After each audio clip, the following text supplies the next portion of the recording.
the amenities that we're providing.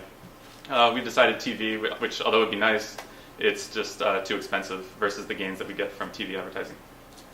We're also going to offer some other promotions.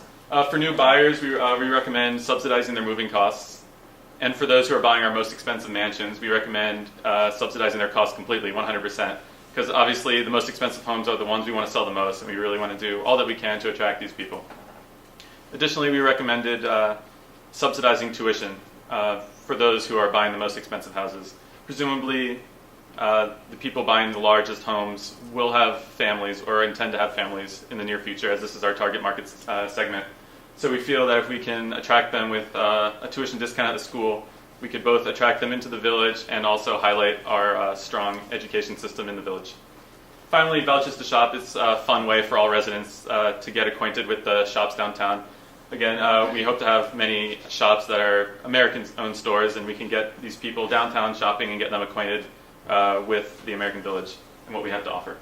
I haven't forgotten about renters. I myself am a renter, so I don't want to discriminate against renters. But we're going to offer some promotions for renters as well.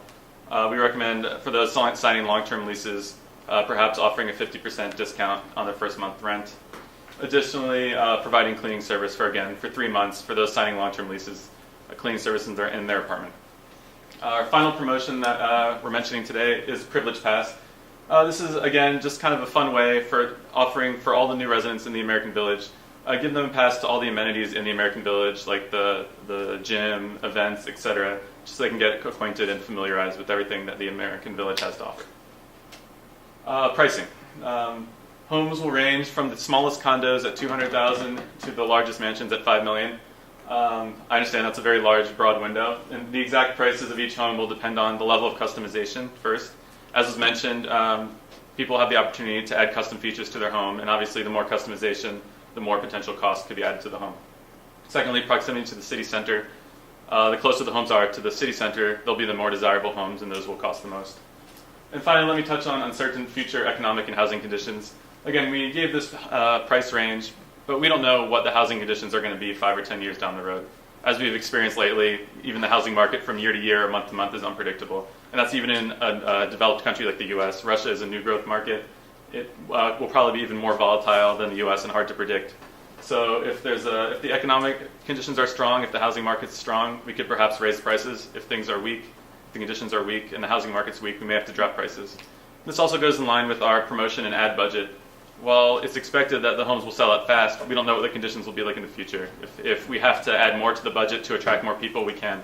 Whereas simultaneously, if the housing market's strong and we can see that there's not a need for much money in advertising, then we can eliminate that. The most important thing is flexibility with our budget. And finally, mortgage financing is available. It's popular in Russia to just pay for houses with a big lump sum of cash, but more and more frequently, financing is becoming an option, and we will offer that as well. So thank you very much, and you can ask us about our move-in specials now if you'd like. So.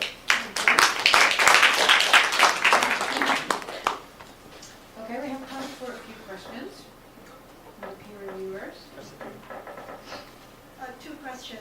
First, you mentioned the layout of the village, but I think you missed, I wonder where is the hospital or medical center? I think it's very important for the residents of the village. The other question is, why you're so sure that the people used to live in the urban side would like to move to the suburban side?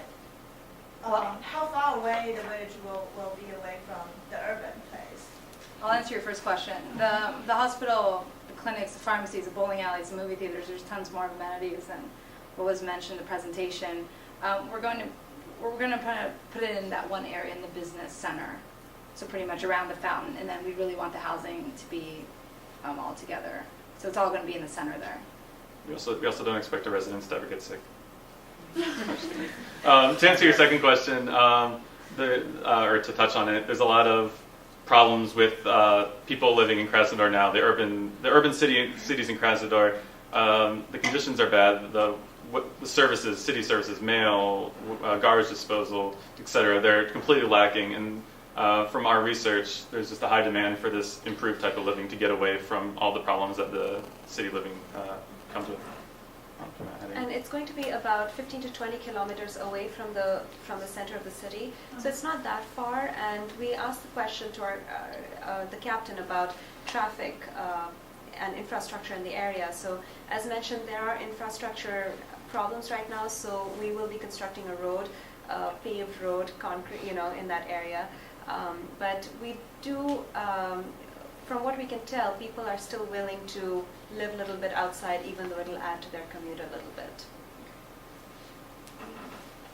I like some of the promotional movement specials and whatnot that are good thinking, but one area that other than offers that you guys can offer, is a developer, or you guys come up with any alliances with the local government? You said the mayor's much behind it, and in terms of maybe offering like a lower tax on properties, because $5 million home taxes might be a huge issue there. Well, from what we can gather, they've already made a good climate for investing in homes and all, because there's a lot of information we were able to gather on how they have, there's a huge housing crunch, so people are looking for, they're trying to get people to move outside of the city. So there are a lot of incentives already in place, plus they want to reduce the congestion in the city itself. So there are a few incentives already in place, but that's definitely a good idea that we can work with the government even more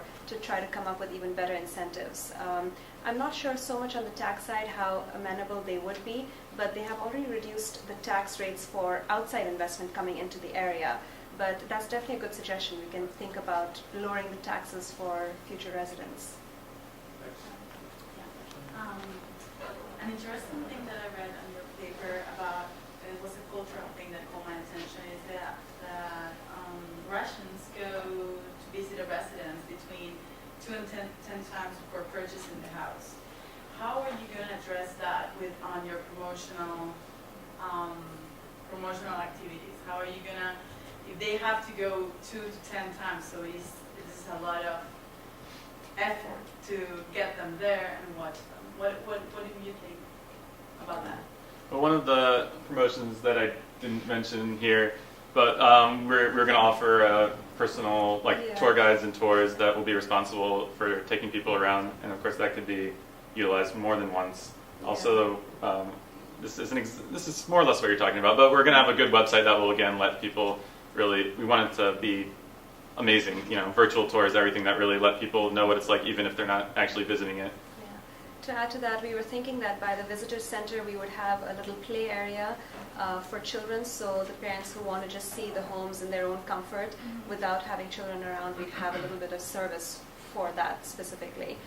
But they would be pretty much chaperoned around the place to see whatever they'd like to see. High pressure sales tactic. My question kind of tag on that. So then do you see most of these homes being built as sort of spec homes or more as custom built homes? Because it sounds like you plan on having people walk through the actual home that they'll purchase, or are you planning on kind of having a customer commit to a lot and then build their home that way? Both, really. We plan on building a couple spec houses, to as designed blueprints. But part of the sales strategy is, they come in and see that house and they want something, or they give us ideas. This is what we really want, but we would like something else. Yeah, then we can accommodate that as well.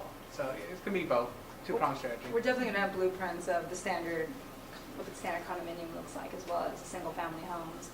But that is a selling point that mostly for the upper middle class that we want to bring in and say we could accommodate you with whatever you want.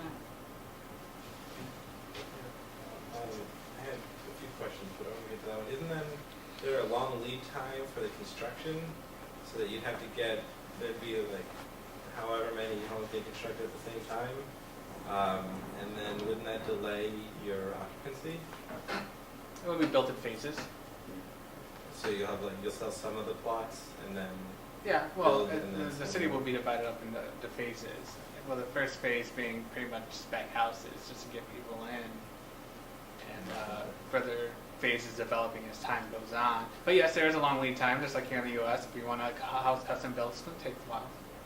I guess then that goes into my question about the upkeep fees. This is one that kept coming up. if it's